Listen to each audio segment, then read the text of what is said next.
the man at the heart of the Home Office when immigration soared, we lost control of our borders and spent £700 million of taxpayers' money on persuading just 4 volunteers to be removed from Rwanda. I take no lectures. And we now come to questions. Adrian Ramsey. Question number 1, Mr. Speaker. Deputy Prime Minister. Thank you, Mr. Speaker. I have been asked to reply. My right honourable friend, the Prime Minister, has been attending the G7 summit in Canada. In an era of global instability, we are working with our partners to urge de-escalation in the Middle East, put pressure on Russia to agree to a ceasefire and deliver security renewal for the British people. Mr. Speaker, the Air India plane crash last week was devastating. Our thoughts and condolences are with everyone affected by this awful incident, and we're working closely with the Indian authorities to support those in need. And Mr. Speaker, 9 years ago we lost our beloved friend and colleague Jo Cox, who is a beacon of positivity and courage, and her legacy lives on. And I must also take this opportunity to also remember Sir David Amos, much missed by the whole of the House. Mr. Speaker, this Sunday marks Windrush Day. We celebrate the extraordinary contribution the Windrush generation and their descendants to our country. And Mr. Speaker, this morning I had meetings with ministerial colleagues and others, and in addition to my duties in this House, I shall have further such meetings later today. Yesterday, the Leader of the Opposition and I met with survivors and family members of the rape gang scandal. Fiona, Teresa, Lucia and Marlon. They told us how authorities deliberately covered up the systematic rape of young girls and some boys by gangs of predominantly Pakistani heritage men. They covered it up because they cared more about so-called community relations than about protecting vulnerable girls. That is disgusting. The survivors told us they will only have confidence in an inquiry if it is independently led, has full statutory powers, covers all 50 towns affected, including Bradford, if those who covered this up are prosecuted, if foreign perpetrators are all deported, if survivors are closely involved, and if it is set up before the summer recess. Can the Deputy Prime Minister give the survivors and their families those assurances? Deputy Prime Minister. Well, Mr. Speaker, first of all, can I thank him for his tone and putting the survivors and victims at the heart of his question here today. I think it's absolutely right that we all look at what's happened over the last couple of decades, the countless reports that we've had, and we look to implement that. He's absolutely right to also talk about the confidence people must have in that independent inquiry. And the member that my friend, the Shadow Home Secretary, spoke about that earlier this week in regards to Baroness Casey's report. So we will take that forward at speed, Mr. Speaker. It will be independent, it will have statutory powers, and we will implement the J report, which was he will have known about as the Shadow Minister in charge. The Minister in charge at the time, and we'll get on with taking the action. I hope members of his party will take his tone in making sure the whole House put the victims first and we all work together to get to the bottom of it. So I do have to raise the language the Prime Minister used in January when he, I'm afraid to say, smeared campaigners as jumping on, quotes, a far-right bandwagon simply for calling for the very inquiry he has now been forced to set up. Standing up for rape victims is not far right. So will the Deputy Prime Minister apologise for what the Prime Minister said? Deputy Prime Minister.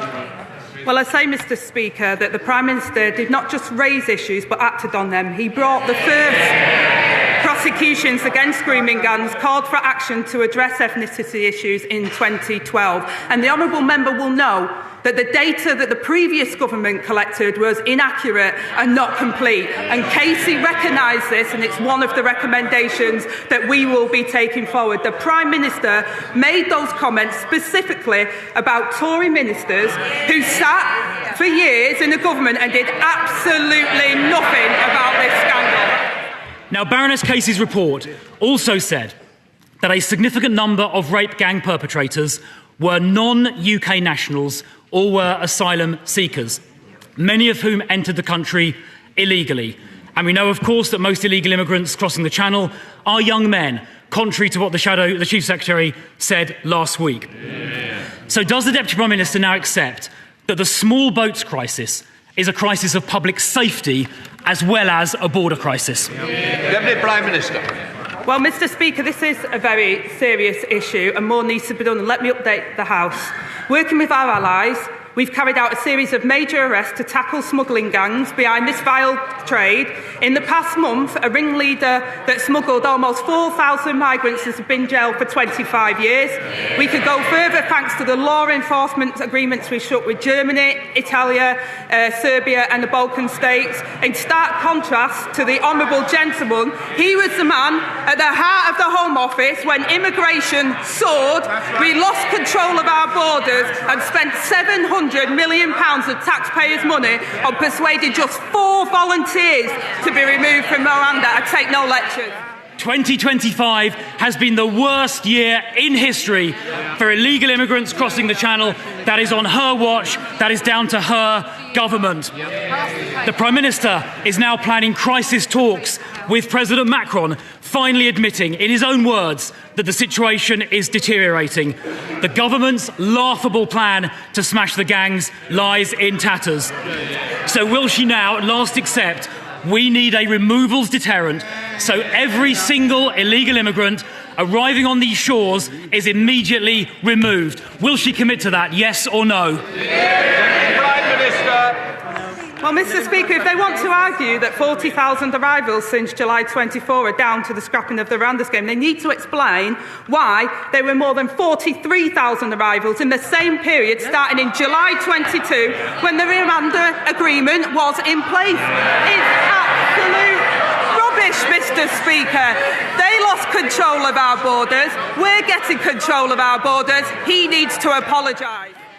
Mr. Speaker, in 2003, we Liberal Democrats were incredibly proud to lead the campaign against the Iraq War, a war in which the UK blindly followed the US in a move which was not backed by the United Nations.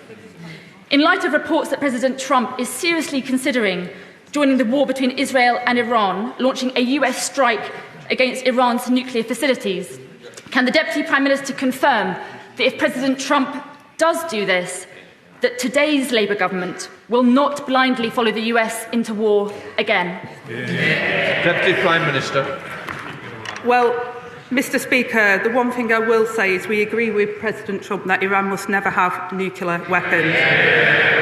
But we've been consistent in urging Iran to engage in the diplomatic process and work with the United States, and we continue to support that diplomatic approach.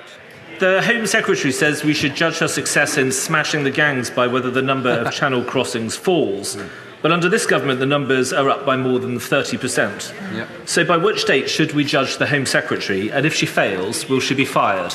Deputy Prime Minister. Well, Mr. Speaker, they continually vote against the measures that we're taking to smash the gangs. We're getting on with the job, Mr. Speaker, working internationally to disrupt the abhorrent work of these smugglers and gangs, while he harps on from the sideline. He should apologise for their record in government, which was abysmal. As a trained physics teacher and a former engineering lecturer, can I ask the Deputy Prime Minister what this government is doing to help people improve their maths skills after they have left school? I came across an awful case the other day, a 61-year-old man who believed he'd counted up 7 billion of government spending when there was really only 27 million. What can we do for people like the leader of Reform UK, who evidently can't add up?